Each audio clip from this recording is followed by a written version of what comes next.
We now go to Gorba Hamid with a question for both candidates. Hi. There are 3.3 million Muslims in the United States, and I'm one of them. You've mentioned working with Muslim nations, but with Islamophobia on the rise, how will you help people like me deal with the consequences of being labeled as a threat to the country after the election is over? Mr. Trump, you're first. Well, you're right about Islamophobia, and that's a shame. But one thing we have to do is we have to make sure that, because there is a problem. I mean, whether we like it or not, and we can be very politically correct, but whether we like it or not, there is a problem. And we have to be sure that Muslims come in and report when they see something going on. When they see hatred going on, they have to report it. As an example, in San Bernardino, many people saw the bombs all over the apartment of the two people that killed 14 and wounded many, many people. Horribly wounded. They'll never be the same. Muslims have to report the problems when they see them. And, you know, there's always a reason for everything. If they don't do that, it's a very difficult situation for our country. Because you look at Orlando, and you look at San Bernardino, and you look at the World Trade Center. Go outside, you look at Paris. Look at that horrible. These are radical Islamic terrorists. And she won't even mention the word, and nor will President Obama. He won't use the term radical Islamic terrorism. Now, to solve a problem, you have to be able to state what the problem is, or at least say the name. She won't say the name, and President Obama won't say the name, but the name is there. It's radical Islamic terror. And before you solve it, you have to say the name. Secretary Clinton.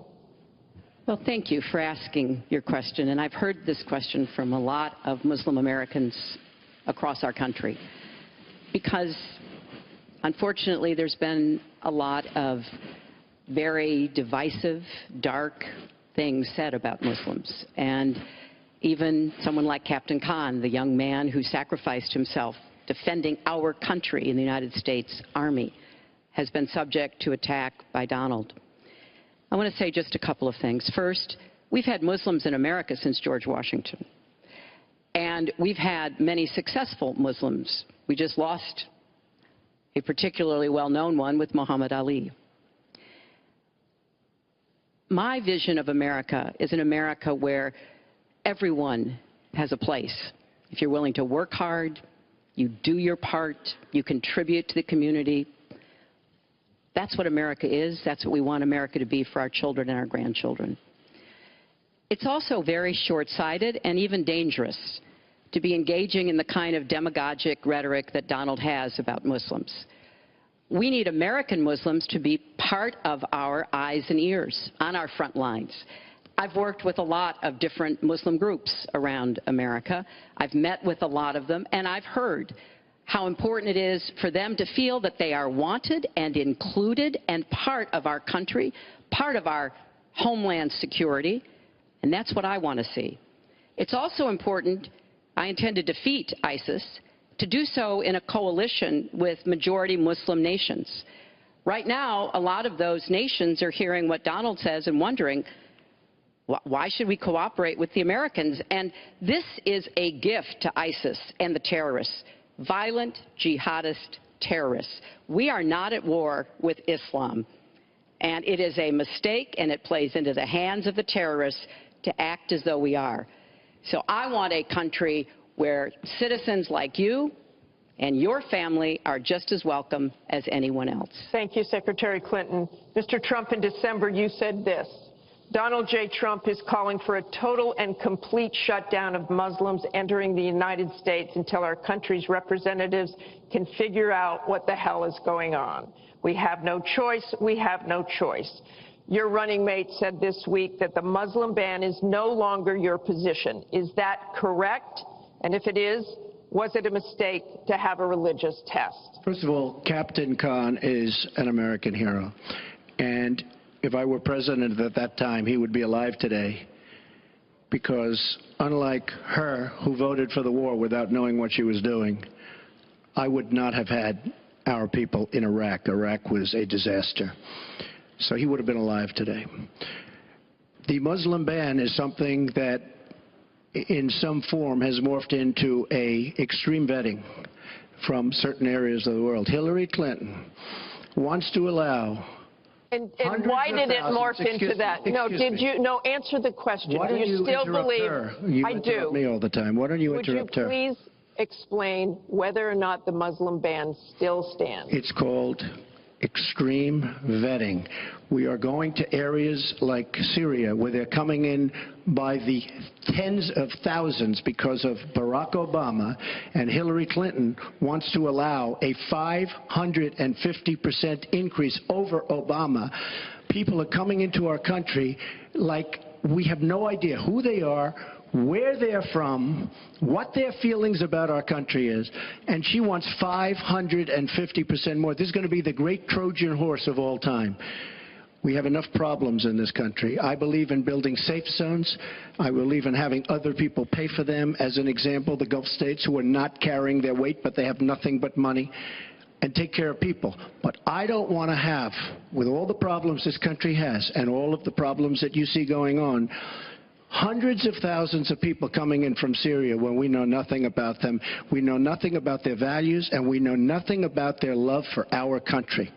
And Secretary Clinton, let me ask you about that, because you have asked for an increase from 10 to 65,000 Syrian refugees. We know you want tougher vetting. That's not a perfect system. So why take the risk of having those refugees come into the country? Well, first of all, I will not let anyone into our country that I think poses a risk to us. But there are a lot of refugees, women and children. Think of that picture we all saw of that 4-year-old boy with the blood on his forehead because he'd been bombed by the Russian and Syrian air forces. There are children suffering in this catastrophic war, largely, I believe, because of Russian aggression, and we need to do our part. We by no means are carrying anywhere near the load that Europe and others are. But we will have vetting that is as tough as it needs to be from our professionals, our intelligence experts, and others.